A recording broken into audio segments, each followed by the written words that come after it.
Habari yenu watu ya TikTok. My name is Kimani. This is probably the second video I'm posting after the whole maandamano being started. So far so good. Leo tuli-inject proper sana. It's so unfortunate ni sisi our parents used to call us lazy. It's so unfortunate that it's us, the lazy generation, the Gen Z generation, who have been given this burden of cleaning up the mess in this country. This country is so fucking dirty. And on the other side, thanks to William Ruto's recklessness, greediness, selfishness, tamaa, kiherehere, a lot of that has resurfaced. And today I want to focus on one specific that in the mining industry. For the longest time tumekuwa tukiambiwa, hata kwa exam tulikuwa tunauliza which one of the following is not, is the following are minerals in Kenya, which one is not? Kieka gold unaekwa right. Now listen, I want you to be very careful. I need you to unlearn everything you were taught in school, because that what you learned has been doctored for a very long time. Now listen, story goes all the way to, I think, 1950. We were colonized. When the Wazungus landed here, they realized Kenya had a lot of minerals. Between 1911 and 1963, places like Masai Mara was a mining site. Masai Mara ilikuwa mining site kubwa sana. I will show you all these documents. When you wanazitaka, I will show you that mining certificate. So one problem came about.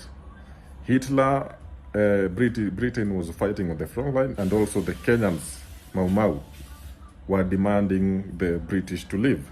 So the British decided, unajua ni aje basi, if we can't carry all these minerals, then the Kenyan man can't also find them. So what are we going to do?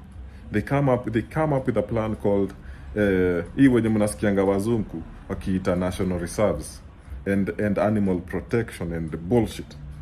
So that's what they did. Masai Mara becomes a national reserve, Amboseli becomes a national reserve, Savo becomes a national reserve, Aberdares becomes a national reserve, zingine wanazitanga sijui, there are names they use which ukiangalia tu unaona ni ujinga. So my point is, all these places mnasikia, even in Laikipia, those wazungus who own 100,000 of acres in the name of animal conservancy and wildlife protection, and the trees, I think I forgot the name for the trees they used to protecting indigenous trees and shit. That is all fucking bullshit. The white man has been using this trick for a very long time to steal our minerals. A place like Savo has something called, in fact, the name Savo is derived from the mineral Savorite. Savorite is a mineral that, it's a gem, And I was doing research. According to there's a store in the US, I checked a whole mkufu, a whole necklace of Savorite. These are gems, is a grip. You know how much one costs?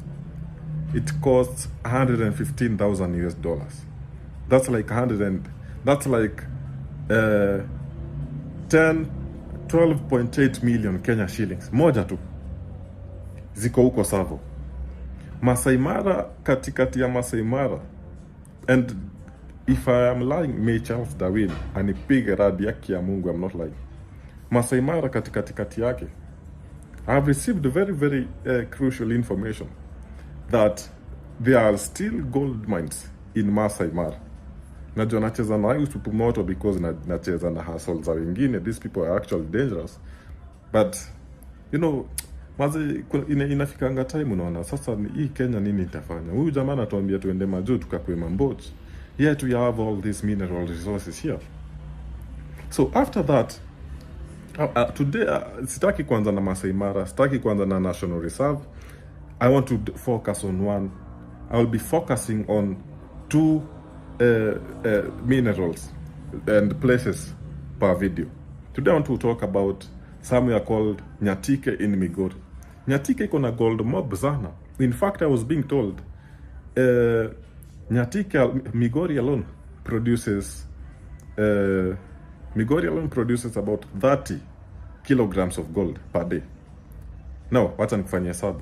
Do you know how much 1 gram of gold costs in, is it 1 or 10? 1 gram of gold costs 8,000 shillings. Imagine 1 kilogram, that is supposed to cost 1 times 10, that is 8 million. 8 times that is around 240 million, sindio? If I'm not wrong. Yes, it's 24 million. No.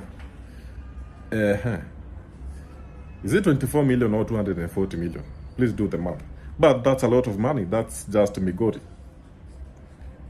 And Ido inaenda wapi?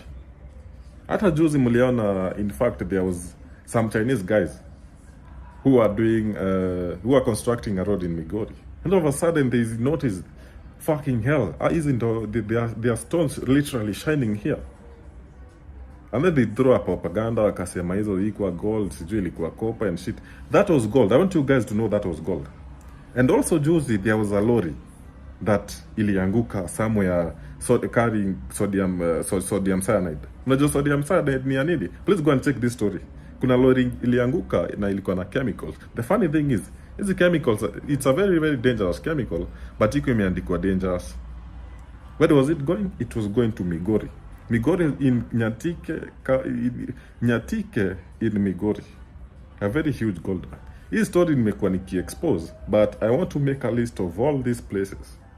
No, Muhindi ndiye anabuy hizi gold from the wale wanachimba, paying them peanuts, fucking peanuts. Maze tumekuwa tukiibiwa for a very, very long time. I'm also going to talk about in a place called Kaberenet in Nandi Hills. Huko pia kuna gold mob sana. I'm also going to be talking about a place called Habel in Marsabit. Pale penye Ethiopians wanakaa Kenya kuchimba gold. Muliona juzi waliwa polisi kadhaa, si ndio? Because wase wamechoka. Imagine what you know what happened? Gava realizes the residents of Marsabit are conflicting with the residents of the Ethiopians who came. Kulikuwa na vita, nyinyi mnaiba gold yetu, nyinyi si wa hii country yetu. So vita ikatokea. So what the Gava did, kawafukuza wote, ikawaambia tokeni hapa. And wakaacha soldiers hapa.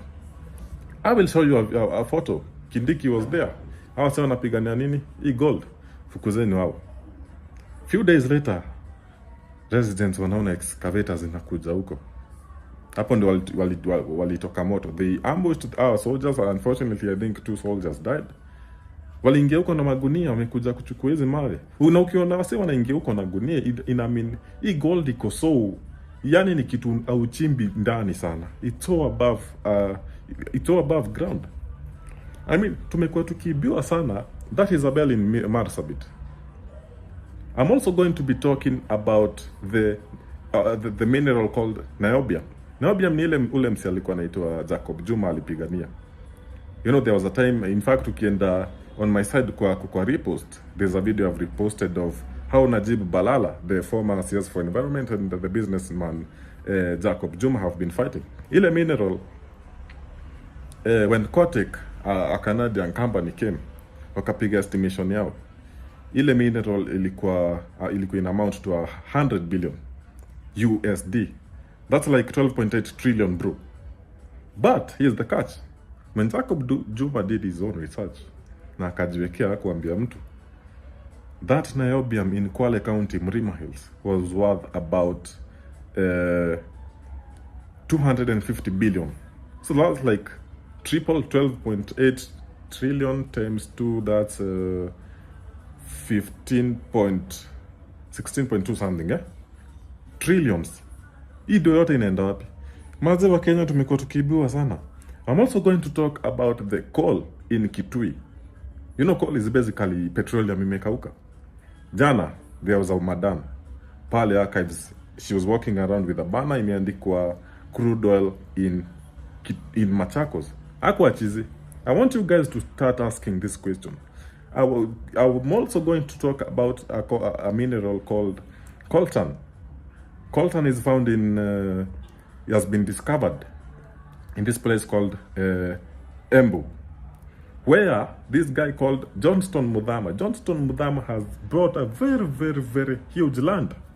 It's area, and unfortunate, These minerals huoka in these places called zinaitwa remote places like Marsabit. Zinaoka huko ocha ndani kabisa. So I want you guys to be very careful. Also, you can do your own research. Also, I'll be talking about what happened to the oil in Turkana County, Ngamia 1. You know, I've got this company called Talo came, waka-estimate oil, wakaona, I think I have notes for that, in a place called Lokichar.